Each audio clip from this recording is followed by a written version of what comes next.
We'll resume the hearing where we're considering submissions on Dunedin's draft FDS, and at this stage we're hearing from the officers in what I'm calling an end of hearing recommendation report. And first of all, before we get into the detail of that, just like to express my appreciation, and I'm sure the panel's appreciation, for the hard work you've obviously been doing over the last 3 days, pulling this together and getting these reports to us this afternoon. We do appreciate that. So the process that will follow for this part of the hearing is that we will first of all hear from Michael Garbett, who will speak to the pre-circulated end of hearing legal submissions. We'll then ask questions of the pre-circulated material, the technical advice. First of all, questions for Mr. Yeoman, questions for Mr. Oliver, DCC Three Waters, and questions for Ms. T-Butt for the ORC engineer. Once we've completed those questions, we'll adjourn for 45 minutes and read Emma's end of hearing report. And if we've finished reading that before 45 minutes, then we can come back in. And if we need longer, we'll take longer. Once we've read that end of hearing report, we'll then reconvene and come back in and address any questions we have on that report to Emma. So if everyone's happy with that, then that's how we proceed. Emma? Sorry, can I also say we've also got transport expert and a public transport expert available after 2 p.m. if you've got any questions on those matters. They haven't pre-circulated any evidence, but they are available. All right, so what we'll do, once we've finished asking questions for Mr. Yeoman, Mr. Oliver and Ms. T-Butt, I'll see if there are any questions for those experts that we could address before we adjourn to read your report. Does that sound fair? All right, so Michael, over to you. Kia ora koutou, good afternoon everybody. Thank you for hearing from us. I've this afternoon pre-circulated legal submissions and closing, not long, so I plan to just go through those briefly and emphasise some of the key points. These are in response to legal issues advocated by Mr. Page through the course of the hearing. Firstly, and these are presented on behalf of Dunedin City Council. Firstly, Mr. Page appeared for Southern Edge Hub Farms Limited and objected or took issue with the officers and my description that the logistics hub should be subject to constraints, and we actually accept that as a fair point. That wasn't well worded by us, and what we intended or should have described is that the transport and logistics hub should be identified in its own right, but that the constraints that it faces are an important aspect of the FDS and are required to be identified. So it's not subject to constraints, but it is a hub, but there are constraints that need to be addressed. Of those constraints relevant to this site, some relate to infrastructure availability. By identifying these constraints in the FDS, this enables consideration of them by the relevant public authorities and, where relevant, inclusion as part of the long-term planning processes. This assists to fulfil the obligations under Objective 6 of the NPSUD that decisions on urban development are integrated with infrastructure planning and funding decisions. So that's what we wanted to say about that. Secondly, Mr. Page appeared on behalf of Gladstone Family Trust and has sought quite a large greenfields addition to the FDS.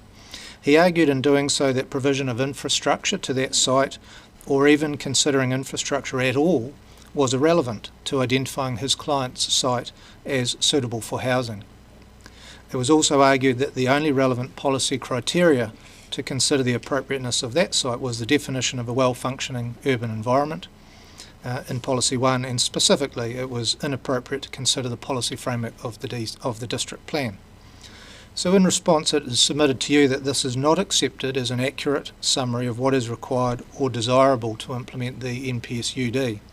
And the reason for that is that it is true enough that the NPSUD in Clause 313 1A Roman 1 does require the FDS to achieve well-functioning urban environments. No issue with that.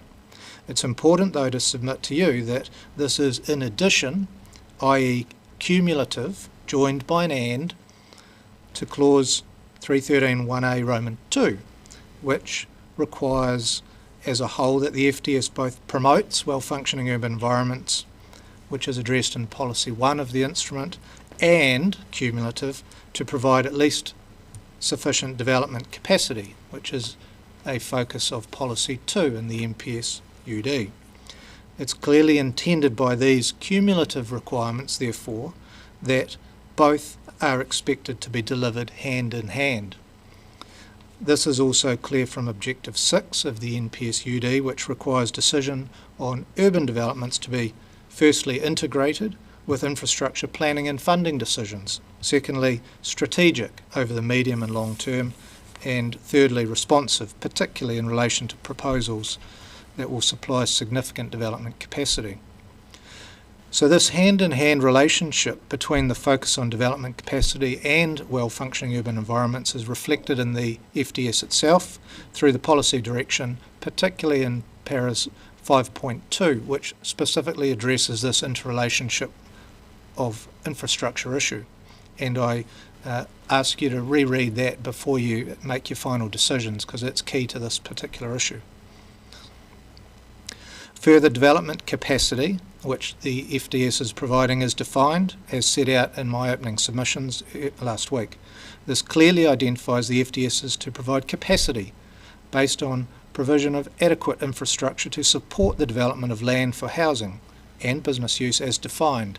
And the definition of set out again, in the short term there is adequate existing development infrastructure, the medium term it's funded, and in the long term it's either funded or identified for funding in the LTP. So what all this means is, at the very least, housing and business land identified to provide development capacity should have a reasonable chance of being infrastructure ready. Housing identified in the FDS must be infrastructure ready to count as available capacity under the NPS UD. If housing identified is not infrastructure ready, it does not count towards the capacity required to be provided.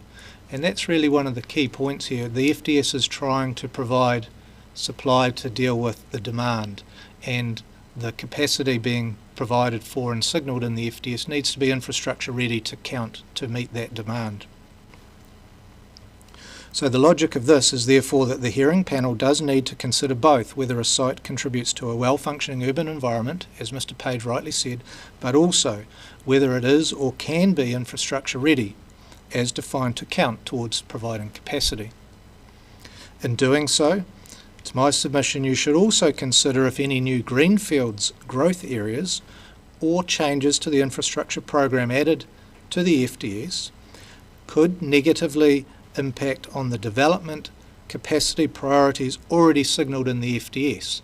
And what I mean by that is, if you add in a large number of new greenfields sites, are you detracting from the capacity of the city to service and provide network upgrades to brownfields and existing consolidation and intensification programs that the FDS has clearly signalled? And this consideration is expressly encouraged by Policy 2 included in the FDS. So the nub of my response is infrastructure and its provision is clearly a front and centre obligation in both the NPS UD and the FDS policy framework itself, contrary to what Mr Page was submitting to you. He was encouraging you to turn a blind eye to the infrastructure provision and add his client's property in without any regard to whether it could, is or may be serviced in the future. Finally, Mr Page argued that the FDS should not be developed to give effect to the 2GP, and he was trying to distinguish the FDS from the policies in the district plan. Certainly, while it's accepted that the policy framework in the district plan, and for that matter all RMA instruments, may change over time, it is noted that the proposed FDS includes strategic directions, Objective 6, and policy guidance. The FDS expressly notes that this direction is aligned with the strategic direction of the 2GP, as it currently is. And paragraph 5.2 I've already referred you to specifically addresses this. So this sets out in a consistent and integrated manner how growth options and greenfield sites should be assessed for inclusion in the FDS. Being infrastructure ready or able to be serviced is, in my submission, a key component of that for providing housing and also for business capacity. So those are the matters from a legal perspective I wished to respond to. I'm obviously happy to answer any questions you may have of me. Thank you, Mike. I'll see if we do have questions for you. Andrew, any questions? A couple of queries. One with regards to the freight hub. You made the comment that the hub should be identified in its own right, but that's broadly speaking in terms of identification of a site. Have I got that right? Yep.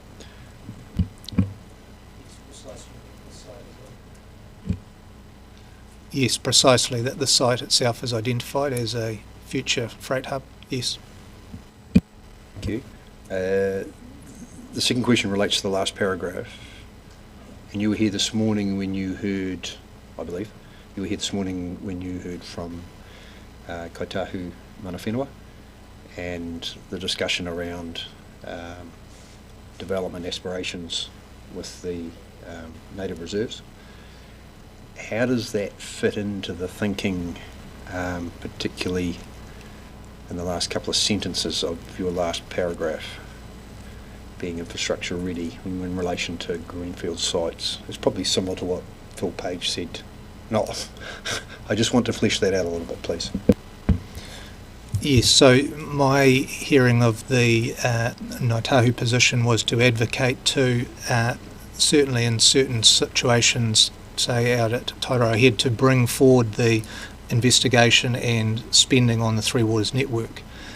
So the FDS there is specifically identifying the infrastructure that might be needed to serve future housing in that area, and it was a debate that they were advocating for to the timing of that. I think that's quite different from Mr. Page saying they were seeking a identification of a future urban area and no consideration at all of infrastructure. I mean, he wasn't saying, like Ngāi were to you, that there should be extension of the Three Waters networks to the property within a 1 to 3 year time frame, or 10 to 20 year, or anything like that. He was just saying that's irrelevant to your consideration, just identified as a future urban area. So I think the issues are different in terms of particularly Ngāi talking about timing of investigations and network infrastructure that will then need to be considered and picked up by the long-term plan of the council to decide whether and in what time frame those funds are actually allocated. So when you talk about infrastructure ready, it encompasses everything from assessments, feasibility studies, all the various steps along the way to actually achieve the physical works. Is that correct?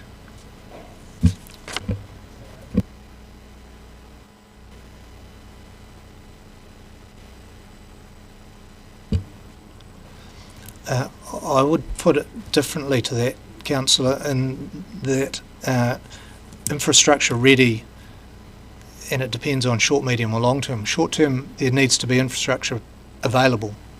The word is there is adequate infrastructure to service the development, so it's actually there in the ground. Medium term, it's funded. Long term, funded or signalled in the LTP. So that's well beyond just planning and thinking about it. It's either there, funded or signalled to be infrastructure ready.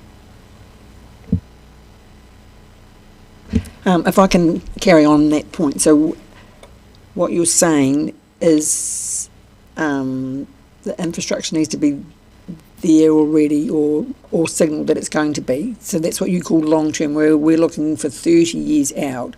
So what you're saying that we shouldn't identify future greenfield sites if in the long term, which is that 10 years or 30 years is a possibility. I'm just trying to get my head around what's long term in relation to the FDS.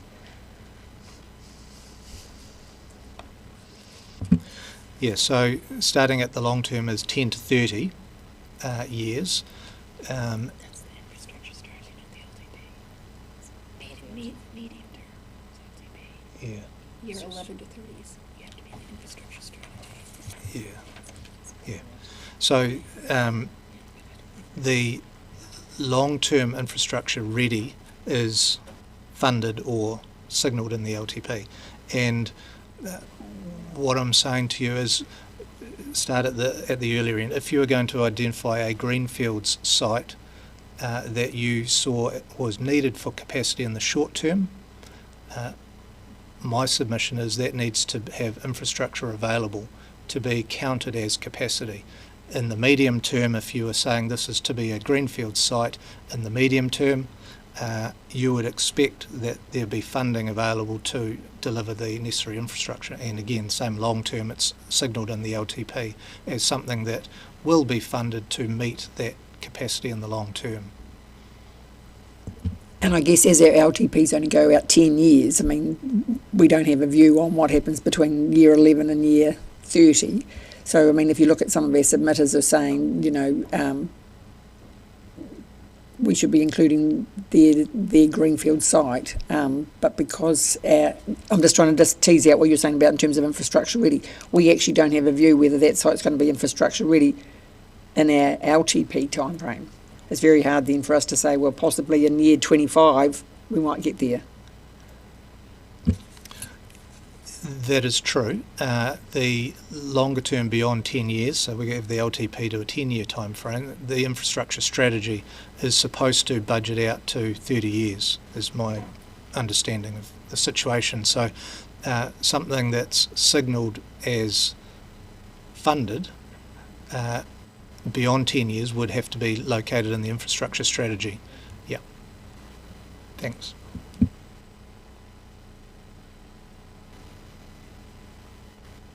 Just to take your arguments or opinions on housing and then to apply it back to the freight hub, because you're basically saying that it would be appropriate to identify the actual specific location of the freight hub. But if there's reason to believe that is actually substantially not infrastructure ready for it, then we identify it, but then say that there's not an ability to use it in the capacity assessment. Yes, I'd agree with that, because the freight hub hasn't been identified as a project to deliver freight hub capacity in the sense of an urban or commercial capacity. It's a kind of a one-off business proposal that has a long-term view that does need infrastructure consideration on an integrated basis. So that's why we say we're convinced by the evidence it's a reasonable site. There is no infrastructure there now, so we need to identify the constraints that are required to service that infrastructure, that proposal, and then coordinate the relevant public authorities to consider how and when they may fund that. It brings up the point of the evidence that would make us convinced that is. I raised in the questions of Mr. Dines, in that particular group, that there was no expert evidence given for transport from there. So the evidence we are using is the presentation of Mr. Dines, who has a pecuniary interest in the outcome. So how do we weight the accuracy of that evidence? Given that if we say we believe this is a real site, then we presumably are accepting that evidence as being accurate. Yes, well, it is your role to evaluate the totality of the evidence. So here's one component. Important to our evaluation is it's well supported, as I said in my opening, by Port Otago and Fonterra. The staff have evaluated it and made recommendations to you also, and they are independent people having looked at it. You have a traffic assessment from the council that clearly identifies constraints, and that's one of the key issues that needs to be addressed, and that is why the staff have provided to you a list of what they consider to be the essential and appropriate constraints that the FDS needs to identify that this site faces. So it's not just Mr. Dines. You need to evaluate the totality of the evidence, and probably I'd also submit evidence against that proposition and satisfy yourself as to what is the appropriate thing to add to the FDS. If I know we did have support from Kiwi Rail and the port, and then support from Kiwi Rail comes from their property department. And Fonterra has contracts with Dines that are operating at that site. So I hear that. From my own perspective, I'm cautious. I'm conscious of the fact that if this is not the right activity for the proper movement of freight, and then we say it is, that we've already given it a green, well, not a green light, but definitely a big tick. And we're really going on letters of support. And when asked about whether or not the infrastructure at the port was there to be able to achieve the description, it was acknowledged that it isn't there either. And, you know, for example, trains coming out of South Canterbury can't turn into the port. They have to come into Dunedin because that's the design of the rail line. So there's substantial amounts of information that Mr. Dines gave us that has not been substantiated. And I guess my question really is how do we go forward with that evidence? Yes, and the answer to that is the answer I'd always give at a hearing such as this. This is a public hearing. Anyone can submit to you and provide you evidence. You need to consider the totality of the evidence that you've been provided with and make your evaluations on that. What your role is not to do is to go outside the evidence and carry out your own investigations or question the evidence and supplant your own views with what you've heard. It is a role to consider the evidence and in the relevant statutory framework and evaluate it as best you can, knowing everything that you now know. Whether that ultimately satisfies you is a decision for you. This has been a complicating issue here because I was instructed not to get involved with anything up until this point, and therefore was not able to bring in, and yes, I do have substantial additional knowledge which was not raised, but therefore I know it cannot be considered in the decisions. I'm actually at a point not knowing how I can really actually participate, to be honest, in this final deliberation over this particular point. And I guess I'll seek guidance from the chair in terms of that. Thank you. Yes, you should do that, and the legal submission I would make is that every member comes to the panel with knowledge, and that's not a disqualifying issue in my submission to you. We all have knowledge of historic things we've worked on or know or read or whatever. What your role is, as I've outlined in my submission, to hear the evidence, consider the totality of the evidence and decide the extent to which you put forward that proposal in the plan or not. And that's the decision you need to reach based on the evidence. Thank you.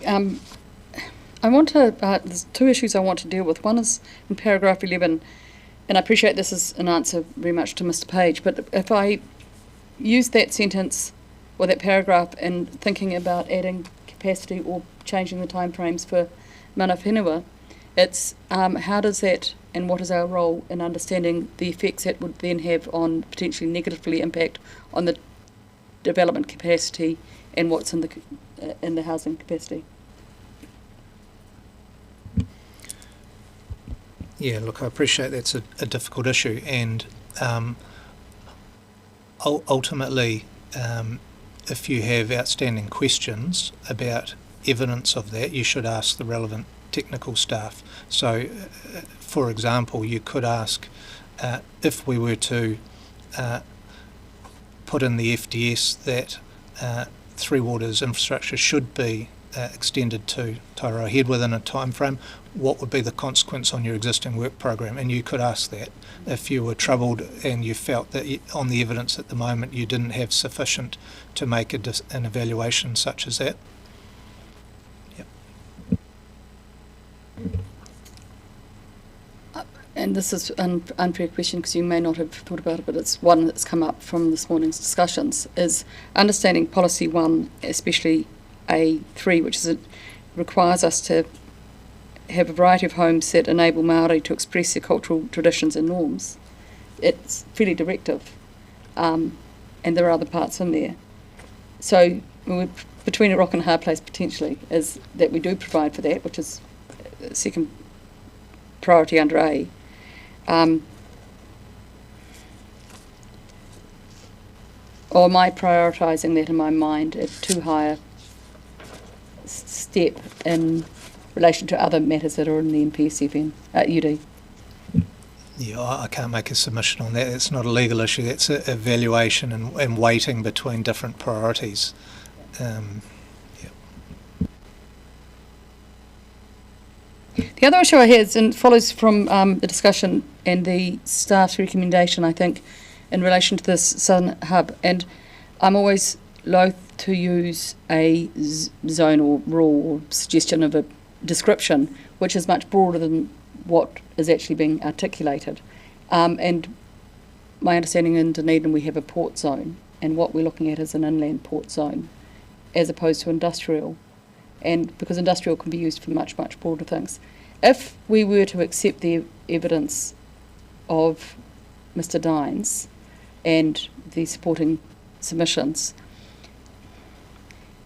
narrowing the possibility of how that is used, because it is so important, and we heard about it, the importance to State Highway or good connections and to the Kiwi Rail land, and we heard how rare that sort of land is.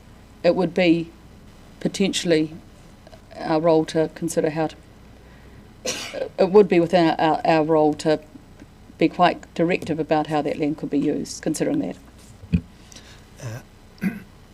I have an answer, and I think the planning staff probably do too. It might well be different from mine, but my answer is absolutely you should be identifying in the FDS exactly what it is you're signalling that should be provided for, and our assessment has been on the basis that it's an inland freight hub or logistics hub, not a general industrial zone for any other industrial activity that might come, such as a wet industry or anything of that nature. That's not what we've been talking about. So we should be clear in the FDS in my submission that if it's a freight hub or logistics hub, that's what it should be identified for. Thank you. And I just have to say I haven't finished reading the report, and I may have picked that up wrong. So apologies if I have got that wrong. I shouldn't have alluded to a report that I haven't completely read. So Mr. Garbutt, not so much a question, but just an observation regarding the various legal submissions we've had from both yourself and Mr. Page regarding housing capacity. I just note that the 2023 housing capacity assessment outlines capacity figures that are district plan enabled, infrastructure enabled, feasible and reasonably expected to be realised. So they tick all those boxes, so we can have certainty in the HCA figures, unlike some of the other greenfield proposals that have been put to us which don't tick some or all of those boxes.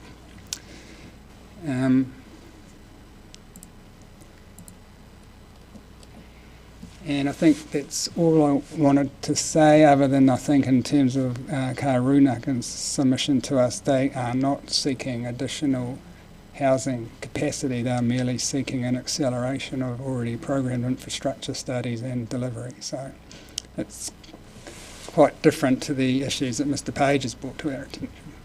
Yep. All right, excellent. Thank you for that. Appreciate that. Now you're very welcome to stay or go as you please.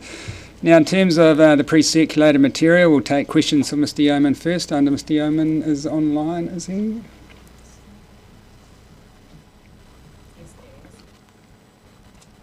Well, yeah, I can't see. Can you hear me? Can you hear us, Mr. Yeoman? Yes, I can hear you, but can you hear me? You're going to get some technical assistance.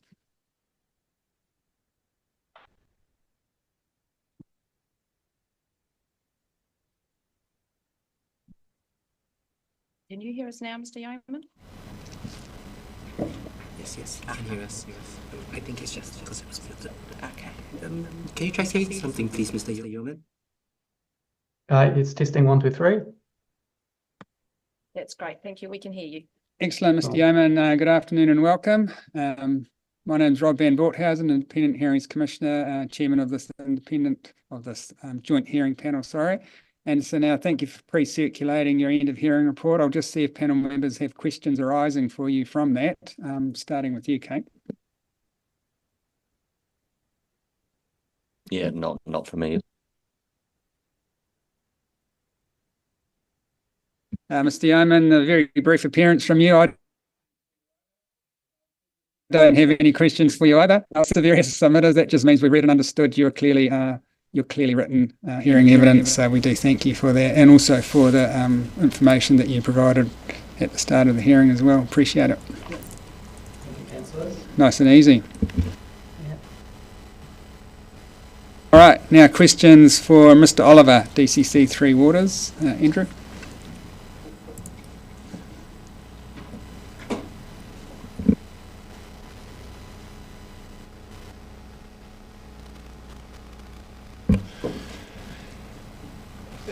Jared, reading through your submission, is it fair to summarise that most of the constraints you refer to aren't insurmountable? However, I suppose the availability of water to Mosgiel fed from Mount Grand probably seemed to be the one that popped out that could be the biggest hurdle. But is it a fair summary or not? There's a number of constraints, I guess. Wastewater is a big one in several areas of the city. In terms of the water supply to Mosgiel, we've got some projects in progress starting to address the constraints for water supply for Mosgiel, and we've got more work to do. So yeah, there's kind of lots of different ones depending on which areas of the city. Yeah. And the other query I had was about these release valves in a wastewater detention situation on private property, and you alluded to the sort of problematic scenarios with those in the past.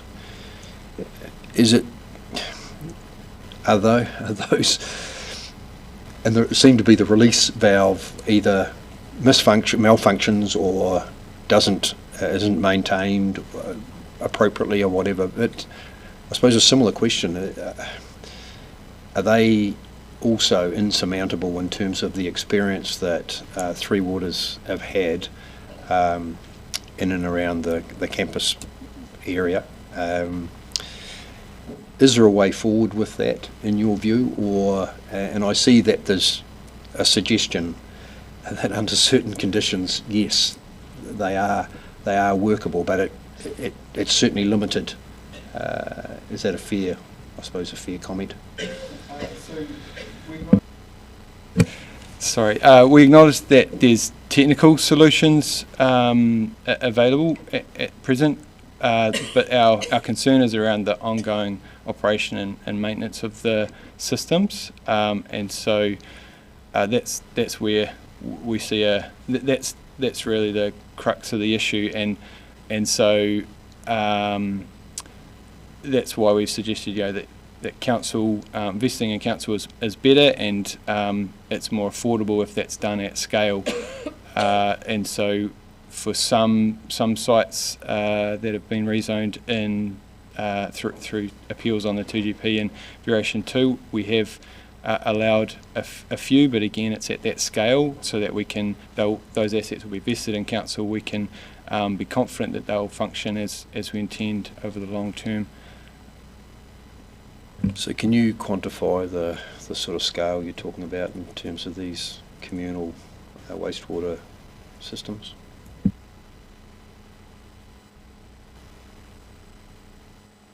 Typically we're looking at more than 50 dwellings.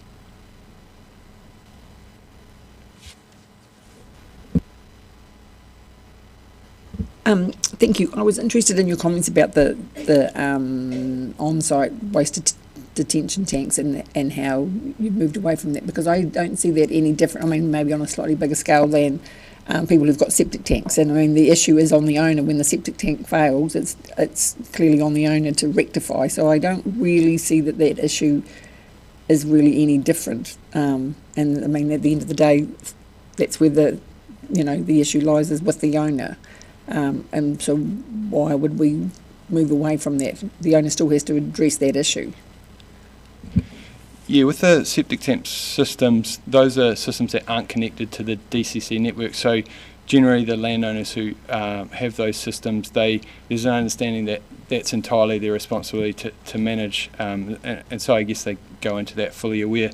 In terms of a detention system that would be connected to the DCC network, there's generally an expectation of property owners in the urban environment where they are connected to the DC service that they get a certain level of service, and the wastewater, they flush their toilet, they turn their taps in, it's all taken care of. So if in a situation where a landowner actually has some other infrastructure of their own that they have to operate and maintain, there's a question there about that level of service and that consistency.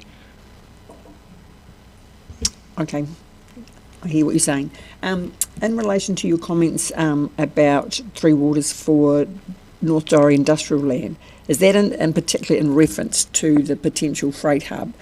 Because I think I read in their submission is that they don't believe that they require a lot of Three Water infrastructure. So is this just a general comment about North Dorrie industrial area? So the information we received was indicating about 120 hectares total of land area for that North Dorrie area. We were asked to consider both a wet industrial and a more of a transport type situation. And so the servicing requirements are slightly different between the two, but when it comes to water supply, one of the things that means that they're not entirely different is firefighting capacity. So that's going to be a similar need, and that dictates a lot of the size of the pipes and so on that you need. So there's possibly some differences around in terms of the wastewater needs. So in a wet industrial situation, you might have really high strength wastewater that requires additional treatment when it gets to the treatment plant. So, but yes, certainly a significant amount of infrastructure in both situations for that area would be required.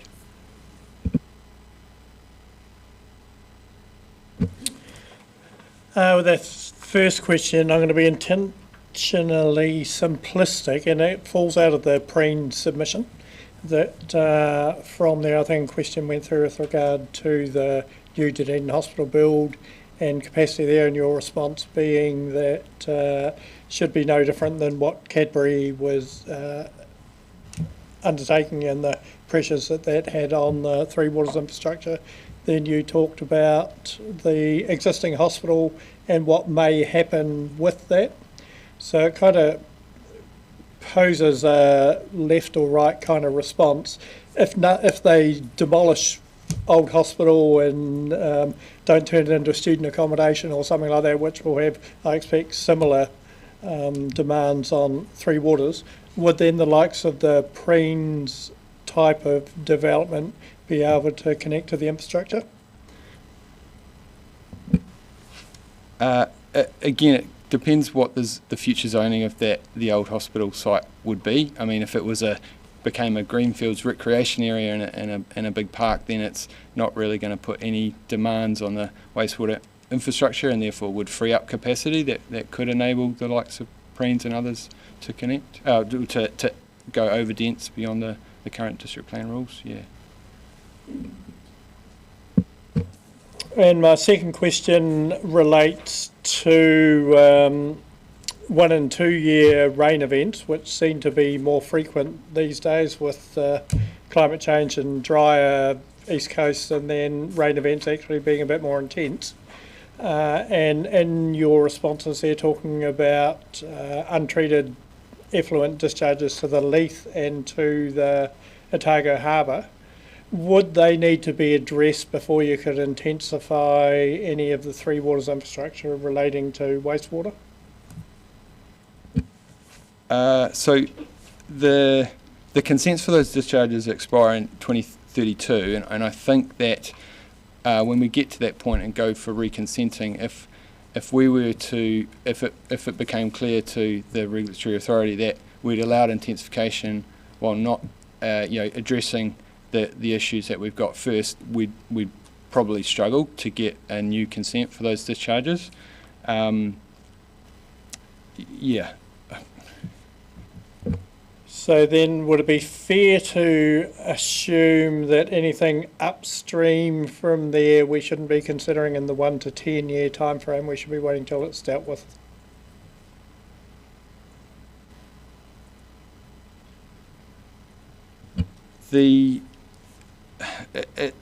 It's complicated, I guess. The way the network works is it kind of backs up downstream in these wet weather situations before it spills and overflows. So it's likely that you'd probably want to limit it further upstream, but it's kind of would require more investigation. Yeah. I'm actually going to follow right on to the main interceptor sewer, because it is the identified constraint for probably most of the north end of the city. And I've just got the table. I'm looking at the right table on page 86, the 5.3. I think it's for the it's for the main urban area. I assume that's where that's carried. Is that where we would find it? And I'm trying to find it in terms of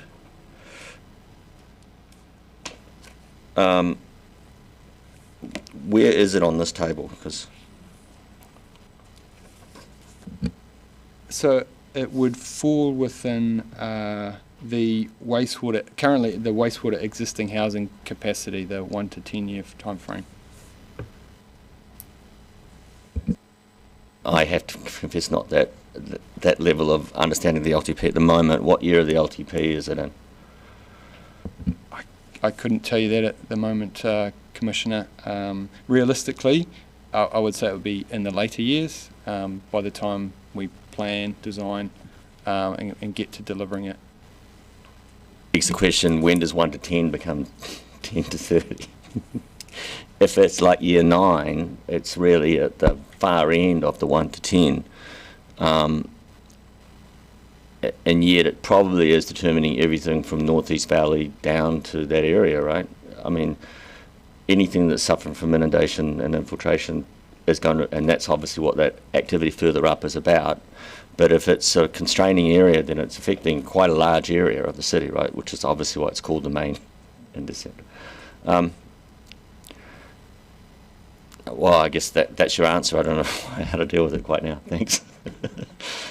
I just add back to North Tyree and fresh drinkable water coming out of the Mount Grand. So there's two components to that. One is pumping and pipes.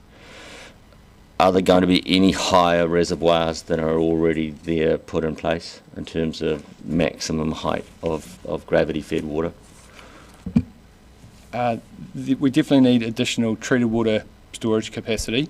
Nothing's been decided as yet about what elevation that would be located at, but there'd certainly be opportunities to potentially increase the height compared to the current Wingatui reservoir. And given that this is a 6-year renewal with a 3-year intermediate, we'd have a clearer picture on that in 3 years' time. Thank you.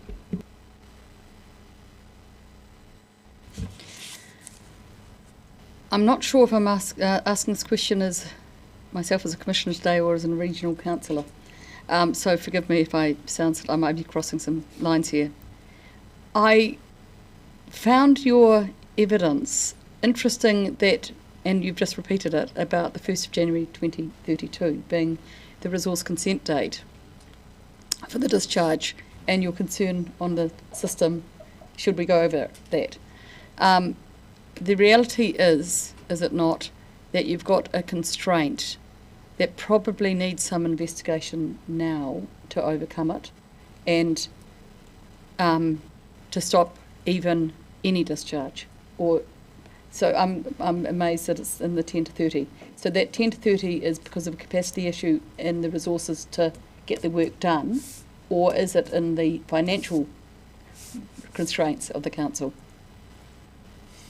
It's kind of both really, the resourcing and the finances. So we've got work in progress at the moment to look at how we might address the issue, but it takes quite a bit of time. We have hydraulic models that we use to help us assess this. Those models are 10 years old. They were first created in 2010, so we're going through a process at the moment to update those. So that requires putting flow monitoring in the network, and then doing a lot of updates to the software and the models themselves before you can actually get to the point of using these models to run future scenarios and test out different approaches to addressing it and addressing the issues. So that all takes several years, and then once you've identified what you might do, we have to get the funding approved, and then we work through the planning and the design and any consenting, and then the implementation of that. The challenge with these ones is like the scale of the problem is really big. So it's we're talking multi-year projects over several years just in the construction phase, and we've got all the lead up to get there. So it's to be realistic, it would be a struggle to get it all done within a 10-year time frame. So in putting all of this together, you've balanced up, presumably, the capacity that could be released should this work be done earlier against the capacity that's going to be released by doing other work. That's how you've come to these figures and this work program. We've looked at it from the point of view, how do we, what's the work we need to do to address the existing constraints, and so how big is our work program to do that, and then when these other additional areas that have been considered as part of the FDS, if they were to also be required to be done, given the existing work program, how soon could we service those additional areas? I think I've only got two other questions. One is, and it's a red herring to a certain extent, but just understanding in the whole work program, there is concern expressed by iwi about discharges into the Tairi, and just understanding this, no part of your work program involves a sewage system for Outram, as an example? Not currently funded or programmed. We have a piece of work that we're doing this year called a servicing assessment, where we're looking at some of those outlying communities that don't currently have all three water services, and looking at the public health and the environmental situation to understand the drivers for potentially providing services to those areas in the future. And the intention is that we get through the work this year, and we can start to feed anything there that jumps out into our 9-year plan.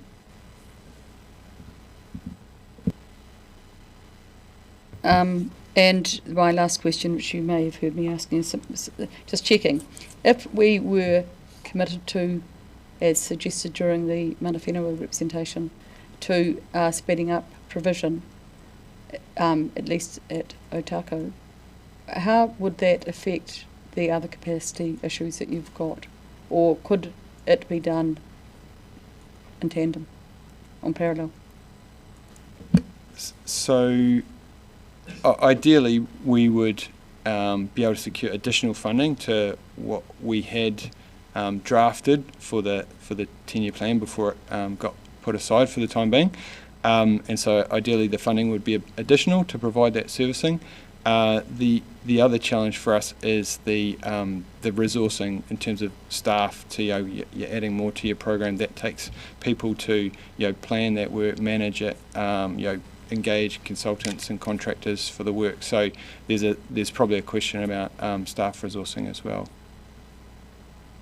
So if we were to add something there, there may be a reduction in capacity to do something else somewhere else at some stage. There would be a risk of that, particularly if no additional funding was able to be secured through the 9-year plan process. I suppose the other way of looking at it is, if it's not added in, then you won't get the extra funding, presumably either from in the long-term plan or potentially co-funding from other agencies. Thank you. So, Mr. Oliver, I've just got two questions for you, Mr. Garbutt. You might want to just sit next to Mr. Oliver in case there's a legal aspect to the first question. And so my question is this: if we were to, in response to submissions, make a decision to accelerate the time frame of some infrastructure provisions, say from the 10 to 30 year bracket to the 1 to 3 year bracket, whether it's investigations or options analysis or actual delivery, my question is, when it then comes to the LTP, would that be a mandatory obligation to be fulfilled, or would it be a matter that the LTP process would take into account when working through its myriad of priorities?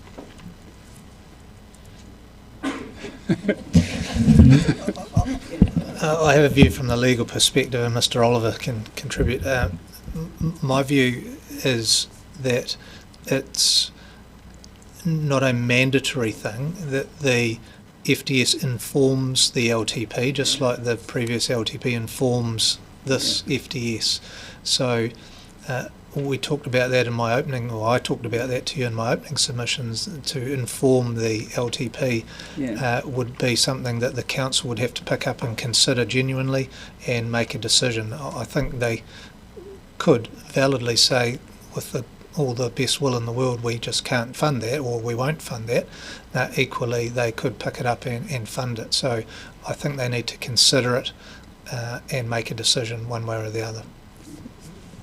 And Mr. Oliver, do you have a different view?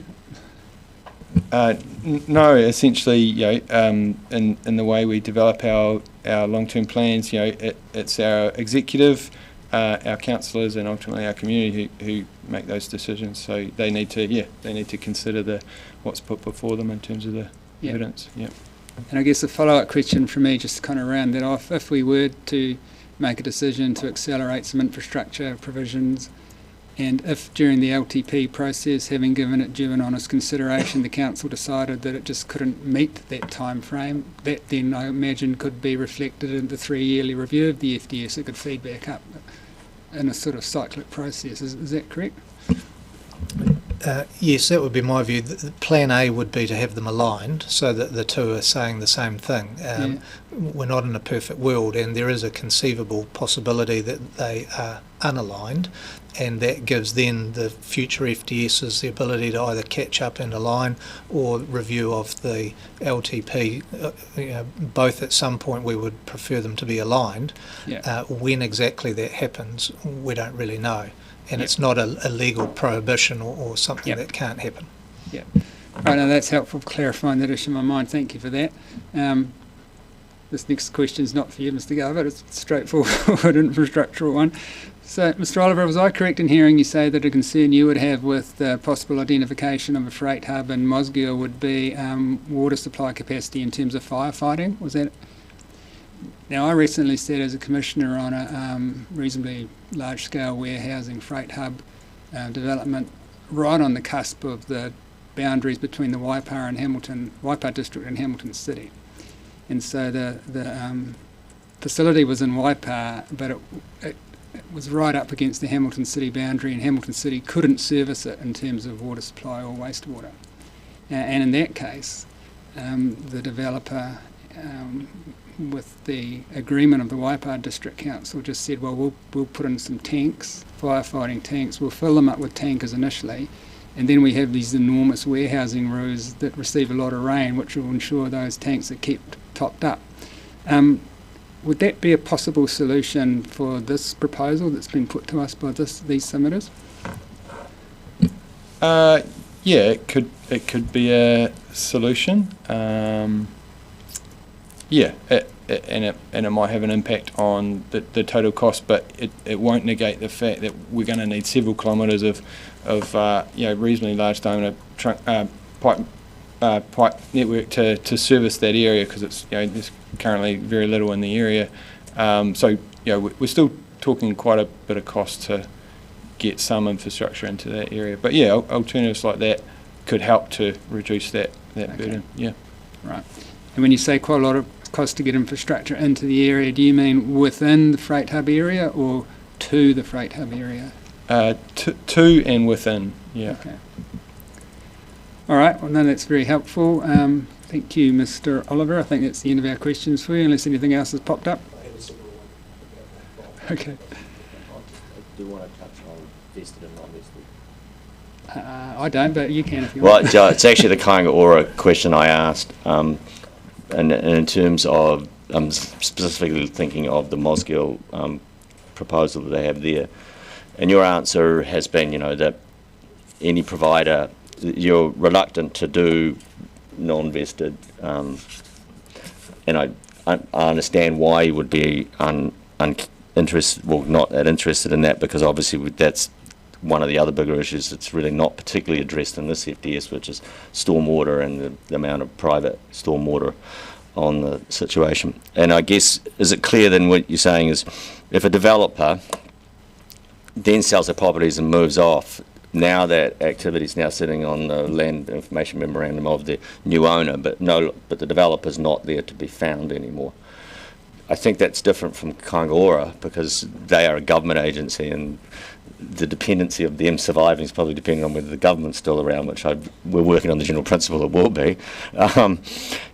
Do you think that if it became an issue for them to be able to deliver the housing that they are planning for the area, and that was specifically down to an inability to deal with wastewater off that site that a retaining tank could achieve, are they, and I guess this is also maybe for Mr. Garbutt, who feels he needs to jump in, or even the chair, are they different from a regular developer because in fact they are a government agency and they offer a very specific government social outcome? So that's probably not for you to discuss, but are you comfortable that the government would probably be there to maintain it if they were the provider? One, I guess, part of the concern we have is historically, there've been periods throughout Housing New Zealand's history where they've sold off portions of their housing estate, and so in situations where they have these systems, if for some reason they decide to do that in the future, what happens to these systems?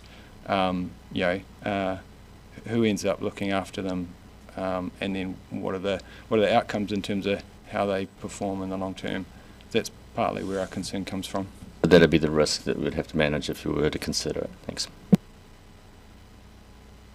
All right, thanks, Mr. Oliver. And so now, Ms. Tebutt.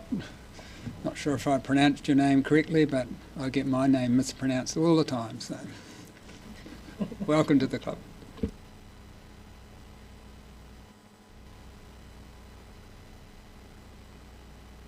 Right, is there anything that you wish to say by way of overview in terms of your pre-circulated material, or are you happy just to go to questions? I'm happy to just go to questions. I'm really conscious that I wasn't here last week, so I may be missing some of the context, so I expect some questions, particularly around the silver stream. Well, it's always dangerous to expect questions, but we'll see if we have any for you, Kate. Thank you for your response. I'm not quite sure you answered it directly. There were suggestions last week that the Silver Stream flood, as a flood scheme, was for the protection of Mosgiel. Is that correct? Because I think there's somewhere else where it's suggested that it's actually a rural scheme. The Silver Stream forms part of the wider East Taieri drainage scheme. It was connected into that scheme in 1974 and was based on what were the Mosgiel urban limits at that time. Since then it has expanded, so although during high flows the proportion of stormwater discharging into the Silver Stream isn't especially high, cumulatively we are concerned that that is growing.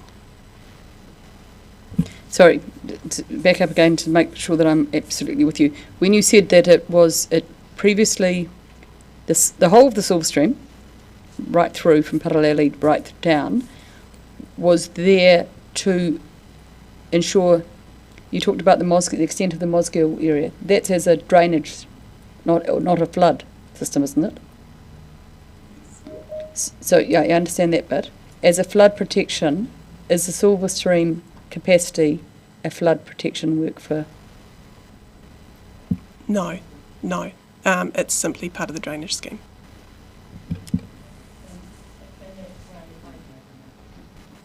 in that way, I think that the water discharges, if you're looking up from Mosgiel towards Paraleli, it discharges because it's a lower point, and so it doesn't matter what the capacity is, it will always flood away from Mosgiel anyway. That's correct. Thank you. Look, we had some wonderful evidence given by the chair the other day, not really, but about cycling on flood infrastructure of flood banks. And we've heard it many times before, and I just want to ask the question, is there something different about the flood banks in the Tari, and maybe the age, which we know is old, that makes them more susceptible to failure if they're used for cycleways or other connections than any other flood bank? I'm conscious that I'm going slightly beyond my area of expertise, but my understanding is that no, there is nothing particularly special. They are old. We do have a rolling review, and we are consistently reviewing their performance.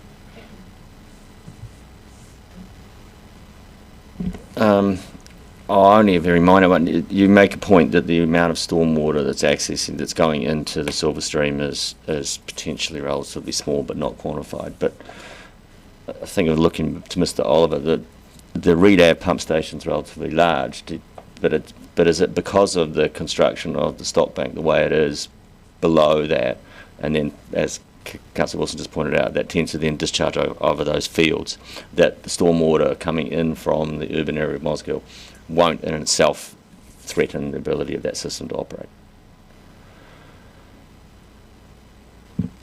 I'm probably not able to provide a response to that. The discharge to the north of Mosgiel is a floodway, so yeah, I think that's probably as far as I can go on that. I'm sorry. I can get more detail if you'd like me to. It's probably not going to affect our outcome, to be honest. I just really want to know the relationship between the two a little bit. Thanks. Going back to the Silver Stream, I'm not sure that what you've answered actually answers the question, because it was a question in particular that I was interested in, because it actually, in the officer's original report back, it was that it said that the Silver Stream was designed for rural, not for urban, and it was a question in terms of the protection of Mosgiel and additional development in Mosgiel and the relationship of the Silver Stream in terms of flood protection. And I just think there's a disjoint between the answer that was supplied, at the beginning of the hearing to what your answer is now. In some ways, you're saying there's no connection to Mosgiel in terms of flood protection. I haven't asked that very well. I'm not sure I understand your question. I'm sorry. Yes, if I go back to your answer and you talk about how the Silver Stream interfaces with the East Torrey drainage scheme from 1974, and it's grown, resulting in increased stormwater discharge to the Silver Stream. We were asking particularly to do with flood protection. I guess stormwater is part of that, and in terms of what the relationship between what the submitter had said that the Silver Stream hadn't been sufficiently maintained as it currently is, and so if there is further urban development, what's the impact on the Silver Stream? And the answer was, well, it's nothing to do with the urban area, it's to do with rural. I'm just trying to get that connect. Right. I can see where that's, that disconnect's arisen. Yeah, no, I do understand what you mean. Perhaps if I talk a little bit about one of the projects that we have running at the moment, it might give you a bit more clarity as well.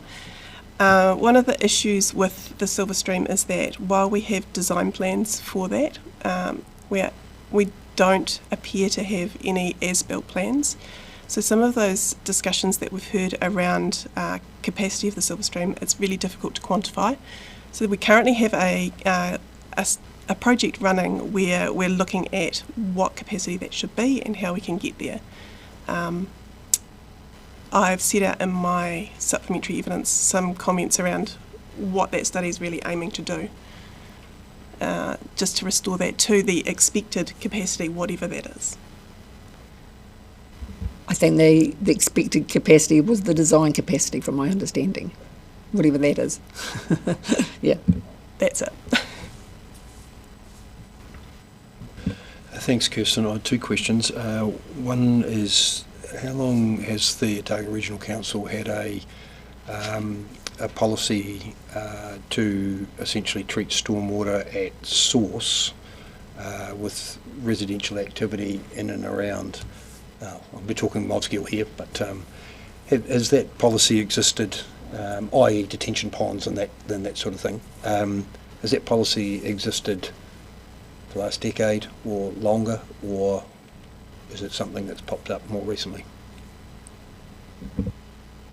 Thinking about my own experience, I'd say it's probably more recent than 10 years. I am aware of some other developments around Mosgiel that do actively seek to provide detention for their stormwater rather than discharging directly into the drainage network. Thank you. The second question relates to the flood banks being used for cycleway, walkways, etc. Between Gladfield and Peter Johnson Park, you can essentially walk in a river corridor, Silver Stream corridor, either along the Silver Stream or on a flood bank. Is there any formal arrangement for that infrastructure to be used? It's probably particularly from Gordon Road South, but for that infrastructure to be used for recreational activities, or is that something that's just evolved over time because people generally find a way to get from A to B if they're on a bike, horse, on foot? Not a horse. I believe that the walkway between Gordon Road and Riccarton Road may be in Dunedin City Council's ownership. Certainly the upstream portion, a majority of it is. I'm not sure if it's a formal recreation reserve or anything like that. ORC do maintain it. Our operations team do maintain that area in terms of its capacity anyway.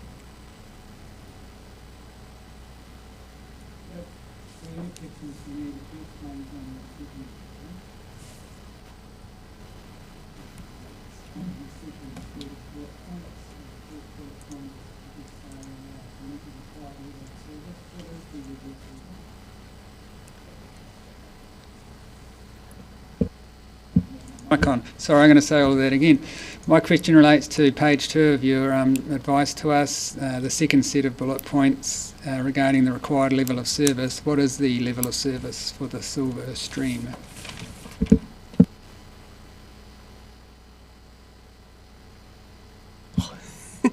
That's the first part of the work that's being undertaken as part of this project. Yeah, I find that a bit confusing. It must already have a level of service. What is it? Well, we don't have a formal level of service at this time.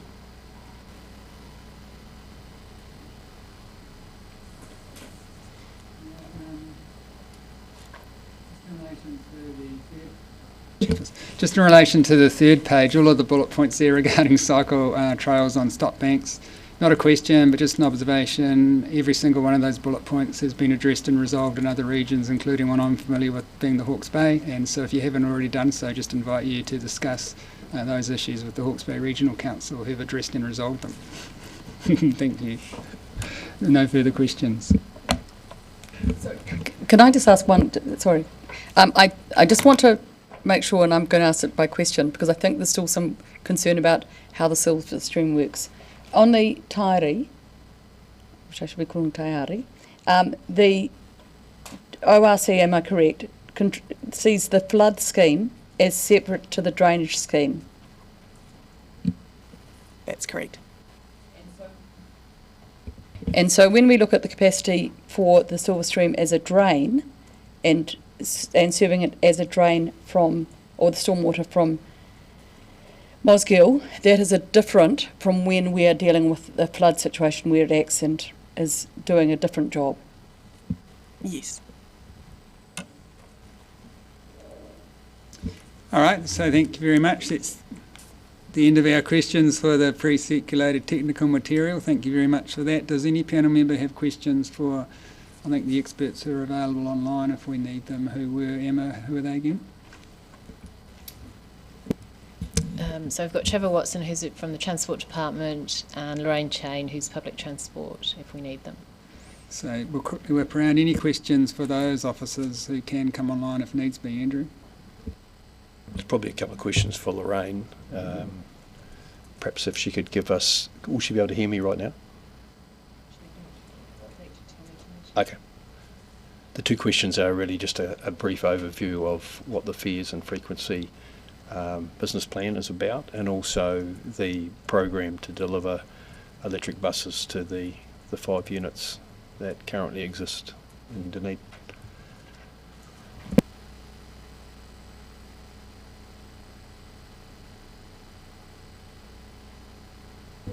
There's a third one. Any intention or aspiration to extend the current serviced area? Serviced area.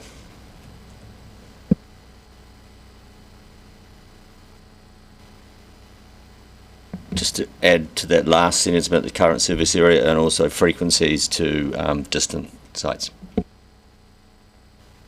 I just interested in the submission this morning and the transportation's resolve over the extension of the Vine to Otako or to Tairoa Head. This is the cycleway, and those assets and walking connections that they talked about.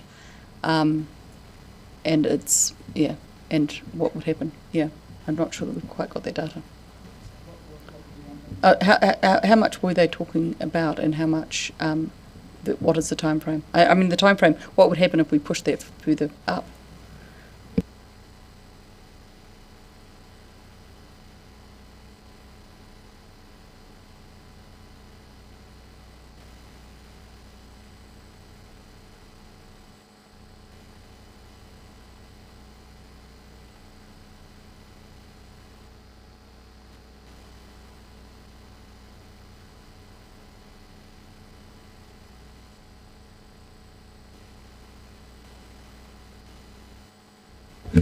All right. Yelling out at me. It's been so good until today. All right, so now we're going to adjourn for until 3:15, and we'll see how we're going with reading Emma's end of hearing report. If we've finished reading it by then, we'll reconvene and see if we have any questions arising. And if not, we'll take a little bit more time to finish reading it. So we'll adjourn until 3:15 so the camera can go off.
received and read the officer's reply report. So again, to the officers, thank you very much for doing that. That's a useful format that you've adopted, and we appreciate that. So what I suggest we do is, rather than turn the pages on it, I'll just go around the panel, and any questions you have arising from any particular page, I'll just get you to ask them all, and then we'll move on to the next panel member. And so, Andrew, if we start with you. So if you just, panel members, say, are the pages numbered? No, so maybe if you refer to the number in the left-hand column, which is the submitter number. If you have a question, just enunciate the submitter number, pose the question, and then move on to the next question. And we'll go, Andrew, do all your questions if you have any, then Cherry, all of yours, etc. And we'll move around in that way. It's probably the easier way to do it. So Andrew, starting with you. Thank you. So my question relates to submitter number 7 and submitter number 14. And this is in relation to the accessibility and accessibility to housing, and the reference to using the universal design principles. So I just noted that the comment was slightly different to Mary O'Brien, and it was a fuller, a more fuller comment which incorporated the universal design principles to Chris Ford. So I just assumed that the Chris Ford comment from staff is the one that we're adopting. Yes, that's correct. The response to Chris Ford includes the change recommended in relation to Miss O'Brien as well. Yeah. Right, and I've jumped the gun because we asked some questions of the transportation people, which we should have the answers to those before we troll through this report, so apologies for that. And so I think we have one staff member present here to answer questions, so we'll deal with that one first, and then we're going to have another staff member online, so apologies for making a wee muck up there. So which officer is going to go first? ORC officer? Yep. So I think the question was around the timing and the cost of the unfunded section of the Peninsula Connection, was that correct? I think so. So I can't remember who asked that question. Kate, does that cover that? Is that the question? So the question is, we've got amazing powers here to put other dates in this FDS potentially, but I'm just wondering about deliverables and ability and what it would mean. So the timing on the unfunded section of the Peninsula Connection is really about capital phasing. How that gets phased, in terms of affordability. Was the question also about the cost? Yes. Oh, sorry, I've just. And so the cost as it is at the moment, we've done quite a bit of work on that and escalated it since it was first put together. It's currently sitting at about 23 million. Thank you. And so, just checking, would it be able to be delivered sooner? And our timeframes are fairly arbitrary, in the 1 to 3 or the 1 to 10 year, as opposed at present it's in the 10 to 30. I think from a constructability perspective, it might be a push in the 1 to 3. Given you would have to go through the design phase, and I guess also depends a lot on whether or not it is co-funded by Waka Kotahi. A question, and I haven't asked this, or didn't preliminary, and feel free just to say you haven't looked at it. If it were to be done earlier, would it be able to be a joint project with Three Waters delivering some of the assets that they may need or is that generally used in a different area, as in you don't want to be on road reserve given the climate change issues here? That's reasonably complicated because that really depends on the circumstances, but generally speaking we always do try and coincide our work with Three Waters. Recent roundabout in Forbury, we did that work alongside the work that Three Waters needed to do in that area, but it would really depend on the circumstances of their upgrade.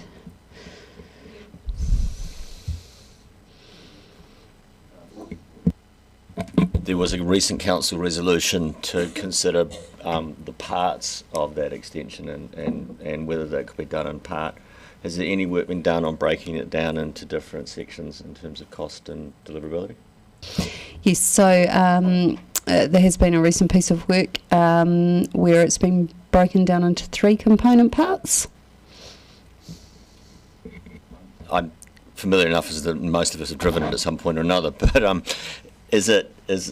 I've heard, I'm not, that from staff, that it's probably the piece coming out of Portobello and dropping down is a very, very expensive component of it compared to some of the other parts, and obviously the area around Wellers Rock is still brought up as the safety issue at the moment, like the acute safety issue. Are they broken up in that way into those parts? Yeah, I'm just trying to take my memory back to that paper. Yes, I think they are. So past Portobello, and then the fisheries with the wharf section where it overtops all the time, and then the third bit beyond that. Yep. So it could be possible that in conjunction and talking to Mana Whenua, we could work out prioritisations as well as costing in terms of what wanted to be done first. Just looking at you.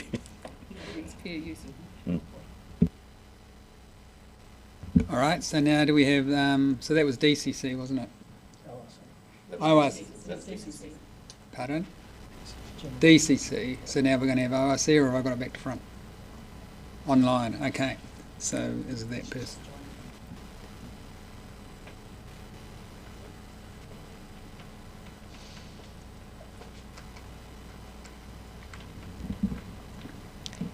Can you hear us, Lorraine? Sorry, I can hear you now. I was just I just dropped out of the meeting, unfortunately.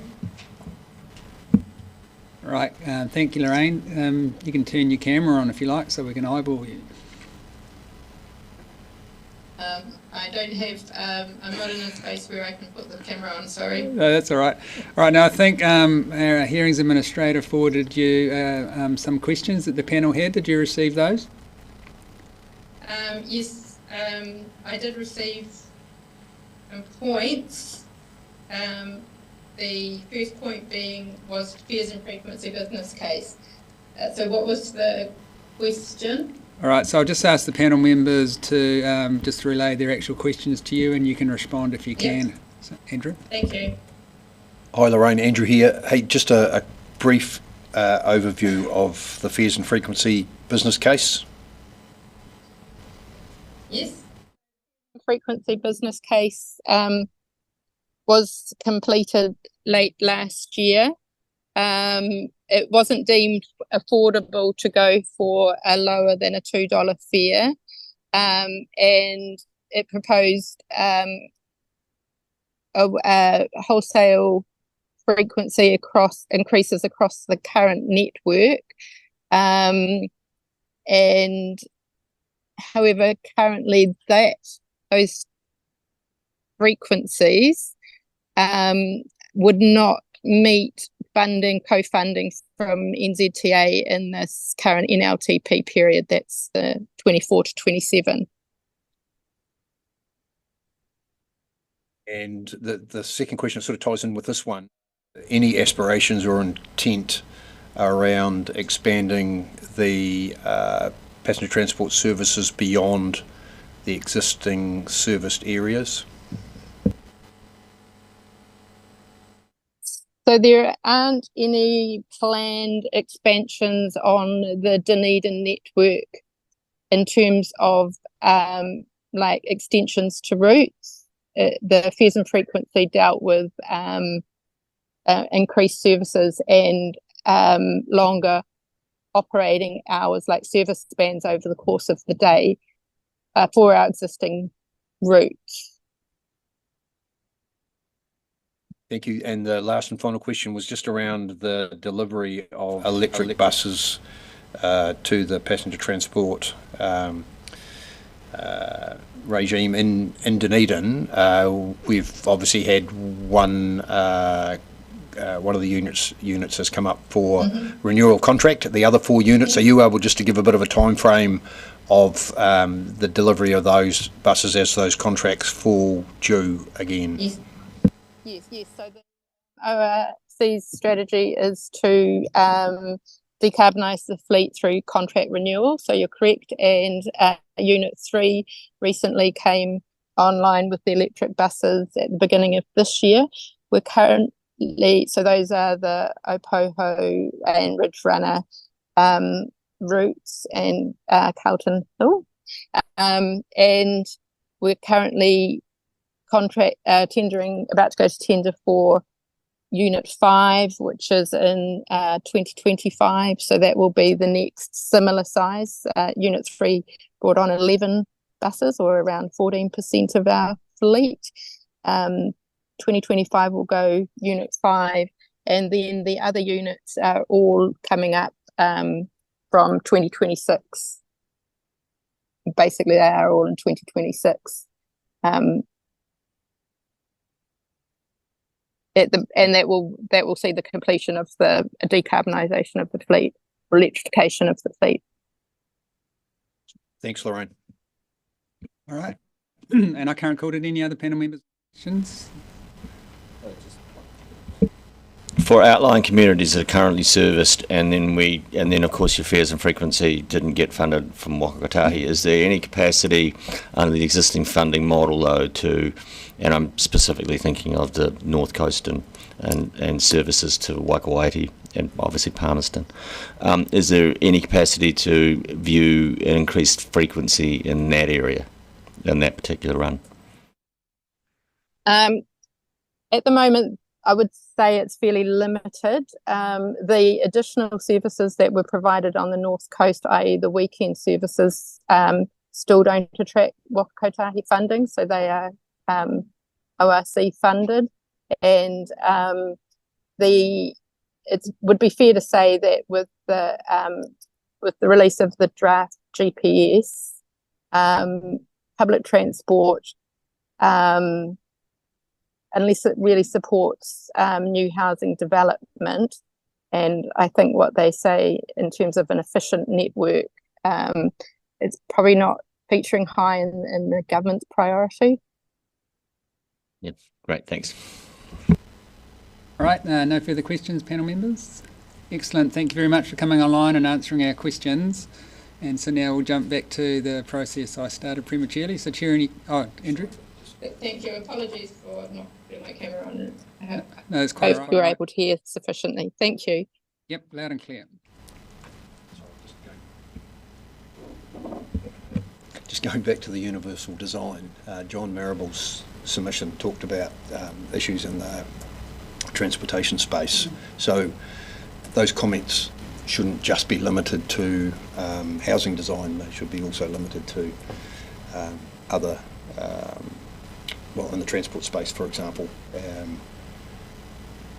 because the whole. Oh, sorry, I won't go into it. But oh, okay. Thank you. I had picked that up as well. So thank you, Janine. There's been a number of submissions from accessibility groups, both about design of houses, but also design of streetscape. Because it's fine to have a house that you can use, but if you can't get out and about, it's not much fun. It's like a prison. I don't know that we've got any guidance on which areas you would prioritise. I imagine having wheelchairs on steep hills aren't necessarily the areas. Could I just understand how the DCC prioritise accessibility issues, especially for wheelchairs, currently? So we do have a program of works across the city, but very mindful of when we do like a pavement renewal. I can think of just recently, where wherever possible we'll do things like drop curbs as well, to make them accessible for people in wheelchairs and mums and dads pushing buggies. We recognise that we do have quite a bit of work to do across the city outside of just those regular renewals. I would have to say that we will slowly chip away at it, but it's quite a bit of work to go down and cut a footpath that, you know, might have another 15 years asset life. So the best opportunity that we have is to try and do it whilst we're actually doing physical pavement renewals, or even light resurfacing. Having seen my colleagues suffer with a sore back, it doesn't take much to understand how walking and these things become huge impediments. And I'm just wondering if there are developments in areas where there may be a substantial number of, is the council in a space where it can work either by way of incentivising with developers in the accessibility housing space to provide solutions to an area should that happen? Like, I mean, I'm talking about where you may have a series of houses developed specifically for that purpose because it's along with a development that you may get a higher demand for. How flexible is the council to do that sort of work?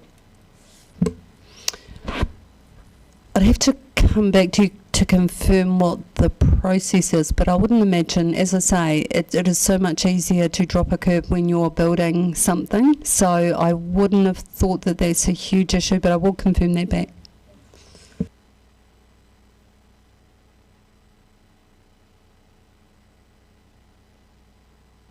Thank you. Number 22, which is Emily Cooper from Coastal Communities, and I'd asked the question about coming back with potential staging. And I know she's provided this information and she says it's unlikely to be delivered by the DCC, but I'm very surprised at her timeline. For example, Section 1 is 2024, that's this year, and she's got 2 sections for next year. I mean, the whole thing's going to be built in 3 years, and we had the Tunnels Trails Trust submit before her, and I asked them specifically about their, you know, the timeline and the priorities of different cycleways. So I'm very surprised to see that is basically Emily's saying it's going to be delivered in 1 to 3 years, and I'm just questioning whether that's realistic. Well, I can only confirm that that's the information that she has provided to us. I can't comment on the reality of it, sorry.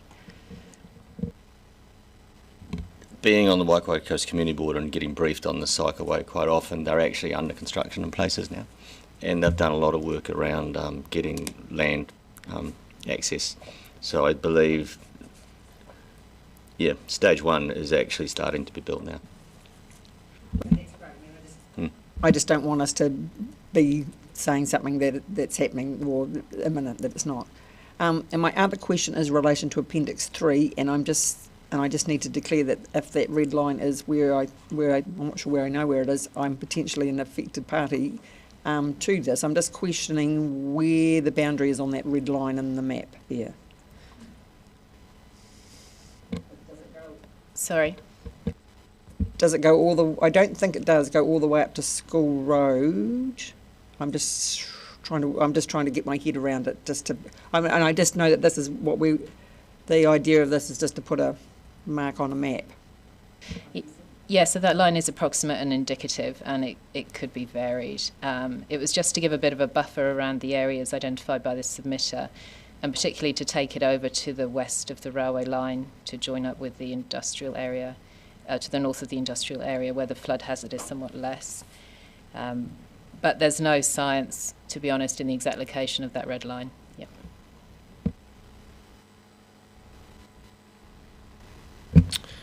I have a question, and it relates to submitter 18, which was Kaingaora, though the question was more about the wider Dunedin landscape, and your answer satisfied my assumption, and the key part of it was, in other respects, the question is a 2GP matter, not FTS. A developer could potentially make a case through a resource consent process for increased density of development if they could show effects on the efficiency and effectiveness of the infrastructure is maintained or enhanced.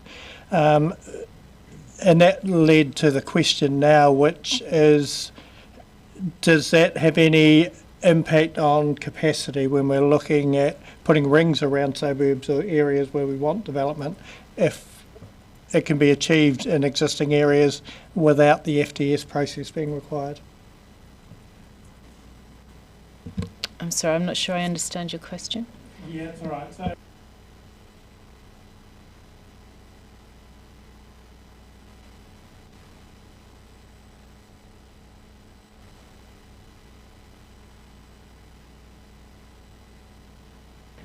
and how much of that could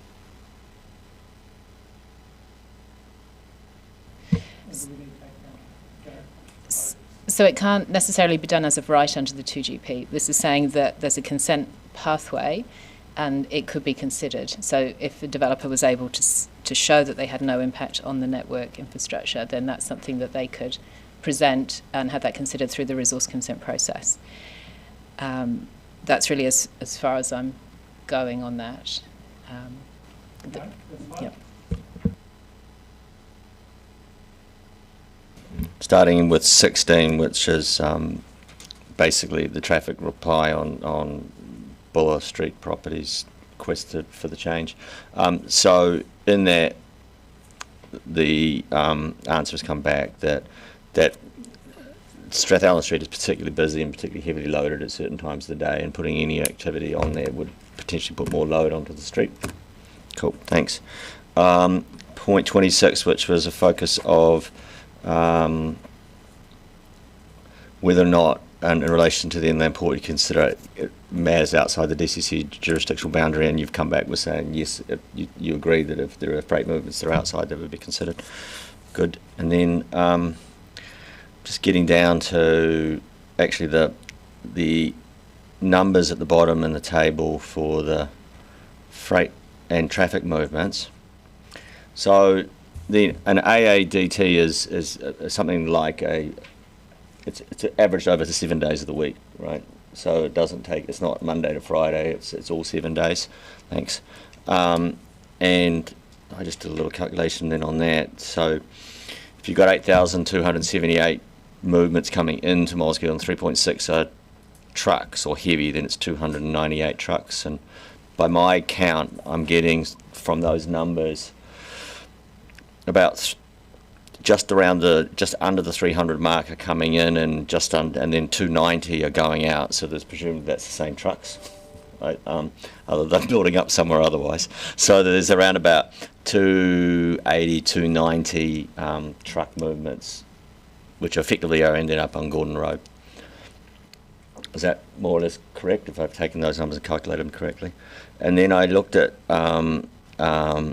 Southern Edge's proposal of 19,000 truck movements a year, which presumably if that's annualised down, that would come to 52,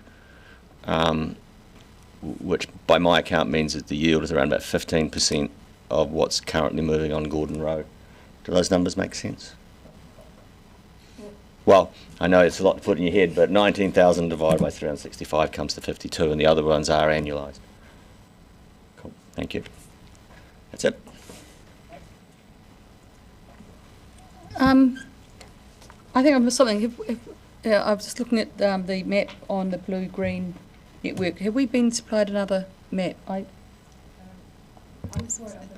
So the map was attached to the document that we provided at the beginning of the hearing, I believe. Is that correct? Clarification document, yep. I can't find. That was attached to the officer's written responses to my written questions that I circulated prior to the hearing, so that was attached to that. Yeah.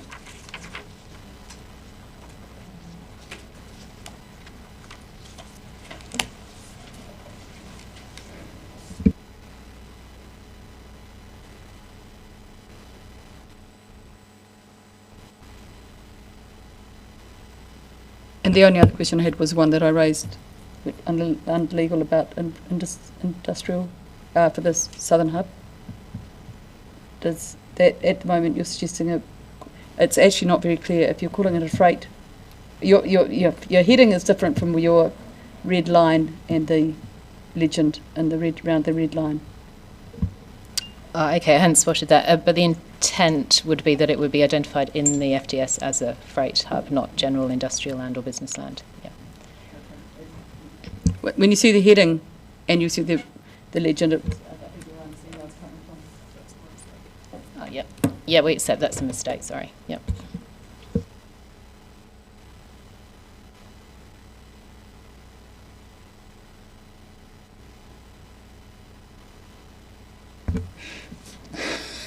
Just one observation rather than a question in relation to submitter number 12, and thank you for recommending a extra line entry for table 11. I just observed that's a little bit vaguer than what I was looking for, but that's something we can discuss tomorrow in our deliberations. So I don't need you to respond to that at the moment, just really a heads up for the panel.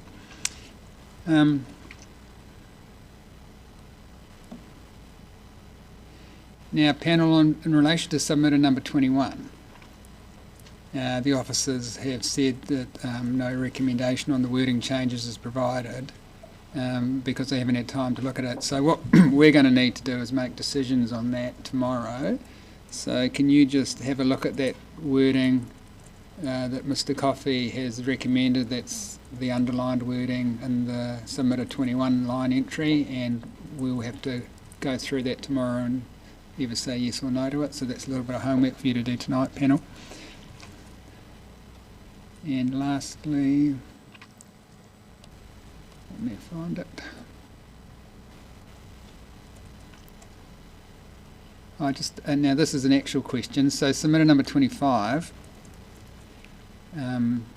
See, you recommended removing intensification area 6 in response to the submission of Mr. Adams. What housing capacity does that lose?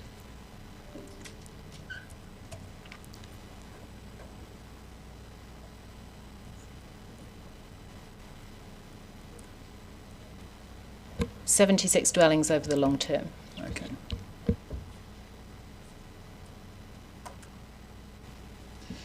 So in terms of the sufficiency assessments in the HCA, that wouldn't alter the overall conclusions therein, would it? Not at all. In fact, the proposed intensification areas are additional to the capacity, sufficient capacity that's provided in the HCA. Yeah. So no material impact whatsoever? None at all, no. Excellent.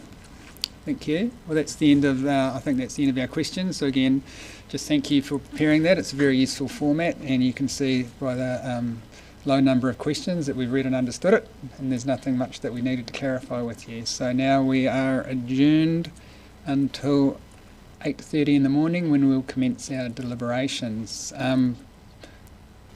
So panel, just, Ronnie, I'll get you to close in a sec, but just note, panel, that we've been circulated by Anna a FDS deliberation sheet, and that's the detailed